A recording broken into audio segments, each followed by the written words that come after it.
Hello guys, तो कैसे हैं आप सभी लोग। आज की इस वीडियो में हम एक्सप्लेन करेंगे डीमन स्लेयर हाशिया ट्रेनिंग आर्क की एपिसोड 4, 5, 6 को।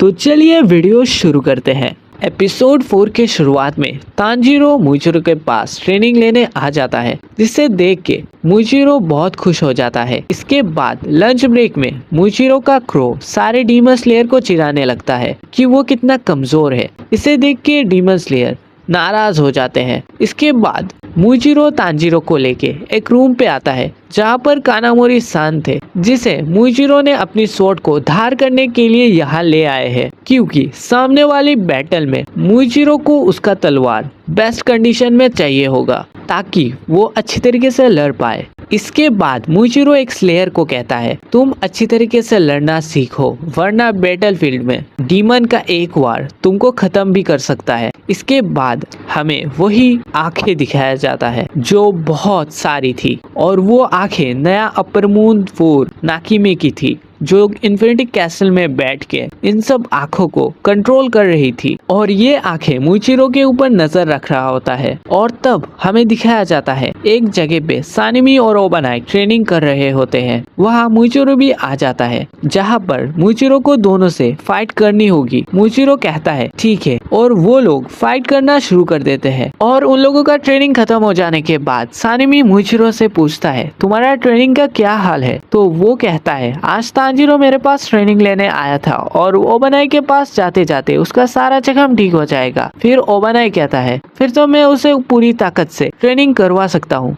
और तब सानिमी कहता है, भले ही वो स्ट्रॉन्ग हो गया है, पर मैं उसे दिखाऊंगा एक हाशिरा उससे कितना ज्यादा स्ट्रॉन्ग होता है। अगले ही दिन मुइचिरो ट्रेनिंग करवाने के लिए असली तलवार ले आता है, जिसे देख के डीमन स्लेयर का शरीर कांपने लगता है और वो माफी मांगता है और कहता है, हम आपकी तरह इतना स्ट्रॉन्ग है नहीं, हमें पता है आप रात को कहाँ जाते हैं और वहाँ से जख्मी होके आते हैं और सुबह आप वो जख्म साफ करते हैं। तब मुइचिरो भी कहता है, तुम भी अपने हिसाब से बहुत कोशिश कर रहे हो, पर इससे हमें जीत हासिल नहीं होगी। मैं नहीं चाहता तुम लोग डीमंस के हाथों मारे जाओ। इसके कुछ दिन बाद मुइचिरो तांजीरो से फाइट करता है, और फाइट खत्म होने के बाद मुइचिरो तांजीरो से कहता है, तुम्हारी ट्रेनिंग पूरी हुई। फिर तांजीरो मुइचिरो को पेपर प्लेन फ्लाइंग कंपटीशन के लिए चैलेंज करता है, जहां तांजीरो जीत गया तो मुइचिरो सारे डीमन स्लेयर को नरमी से पेश आएगा। पर तांजीरो हर बार हार जाता है और बाकी के डीमन स्लेयर भी कोशिश करते हैं,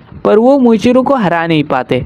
इसके बाद तांजीरो लव हाशिरा मिसूरी के पास ट्रेनिंग लेने चला जाता है, और ये एपिसोड यहाँ पर खत्म होता है। एपिसोड 5 के शुरुआत में मिसूरी तांजीरो को अपने हाथों से बनी पेनकेक्स खिलाती है, और उसके बाद वो ट्रेनिंग वाली ड्रेस पहनने को देती है, जो एक लड़कियों की ड्रेस थी, और सभी डीमन स्लेयर इसे पहन के शर्मा रहे होते हैं। इसके बाद मिसूरी पहले तो म्यूजिक पे डांस करने को बोलती है, जो एक नॉर्मल फ्लेक्सिबिलिटी ट्रेनिंग थी, और इसके बाद बहुत ही खतरनाक तरीके से एक डीमन स्लेयर को स्ट्रेचिंग करवाती है, जिसे देख के तांजीरो पहले तो डर गया था, पर उसके बाद तांजीरो भी ये कर लेता है। और इसके कुछ दिन बाद तांजीरो ओबानाई के पास ट्रेनिंग लेने चला जाता है, जहाँ ओबानाई तांजीरो को कहता है, मिसूरी के वहाँ तुमने बहुत एंजॉय किया है ना। हमें दिखाया जाता है मिसूरी ओबानाई को एक लेटर में तांजीरो के बारे में बहुत तारीफ कर रही होती है, जिसे देख के ओबानाई जेलस होके तांजीरो के ऊपर गुस्सा करने लगता है। इसके बाद ओबानाई तांजीरो को लेके ट्रेनिंग रूम में आ जाता है, जहाँ बहुत सारे डीमन स्लेयर बंधे हुए थे अच्छी तरीके से ट्रेनिंग ना करने की वजह से।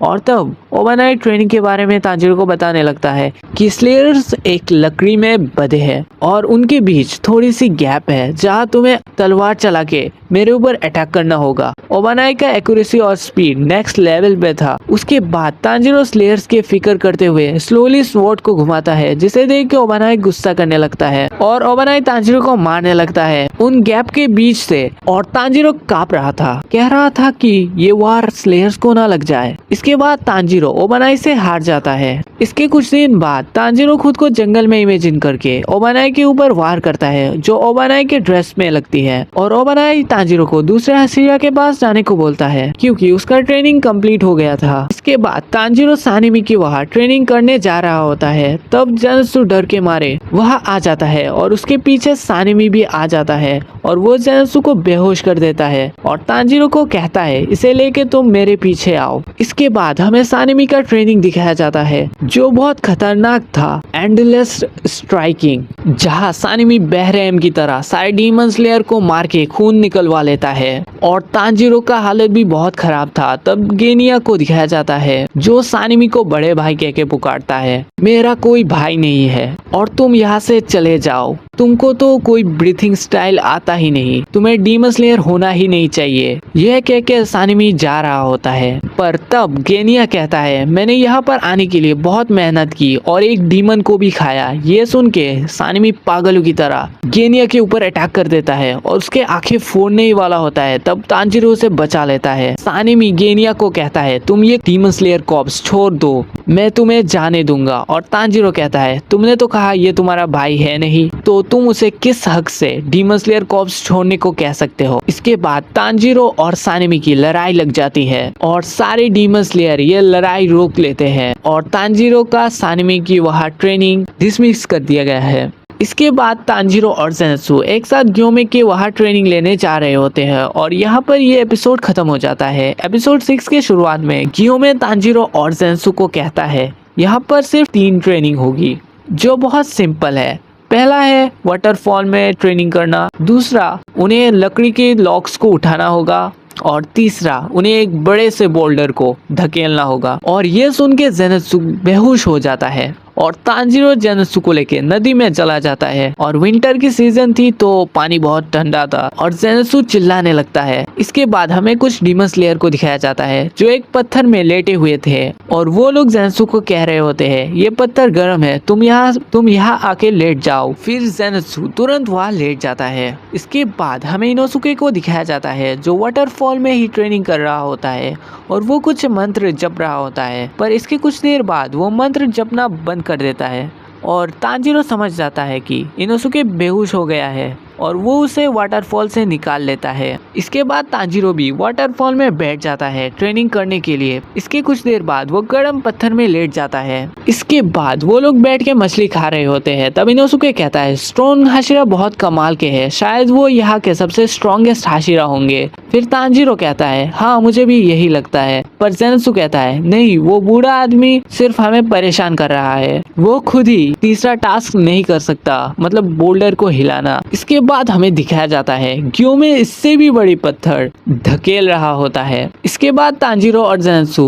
पहली वाली ट्रेनिंग कंप्लीट कर लेते हैं और दूसरे ट्रेनिंग को भी करने लगते हैं और वो ट्रेनिंग भी कंप्लीट हो जाता है। इसके बाद हमें इन्फिनिटी कैसल दिखाया जाता है जहाँ पर नाकी में मुजान को बताने लगती है कि 60 से 70% डीमन स्लेयर के एरियाज खोज लिया है। फिर मुजान कहता है बहुत बढ़िया, जल्द ही उबुयाशिकी के साथ मेरी मुलाकात होगी। पर वह ट्रेनिंग में तांजीरो उस बोल्डर को 1 इंच भी नहीं हिला पाता। वो बहुत कोशिश करता है। फिर वह गेनिया आ जाता है जो ग्योमे की वही ट्रेनिंग कर रहा होता है और वो तांजीरो को कहता है उसने बोल्डर को थोड़ा ढकेलने में कामयाब हो गया। वो तांजीरो को रेपिटेटिव एक्शन करने को बोलता है जहाँ कुछ एक्शंस को बार बार रिपीट किया जाता है कंसंट्रेशन हाई लेवल में ले जाने के लिए। और इस पत्थर को हिलाने के लिए गेनिया और ग्योमे दोनों सैड मेमोरीज को भी याद करते हैं जिससे उनका बॉडी और भी स्ट्रॉन्ग हो जाता है। और रात हो जाती है तो गेनिया वहाँ से चला जाता है। फिर कल सुबह ही तांजीरो अपनी फैमिली और रेंगोकू की डेथ को याद करता है और अपनी डीमन स्लेयर मार्क को एक्टिवेट कर देता है और वो पत्थर को हिलाने में कामयाब भी हो जाता है और जिसे देख के इनोसुके और ज़ेनात्सु शॉक हो जाते हैं और ये एपिसोड यहाँ पर ही खत्म हो जाता है। तो गाइस हमने इस वीडियो में हाशिरा ट्रेनिंग आर्क की एपिसोड 4, 5, 6 को एक्सप्लेन कर दिया और ब्रो मैं एडिट करने के बाद देख रहा हूँ कि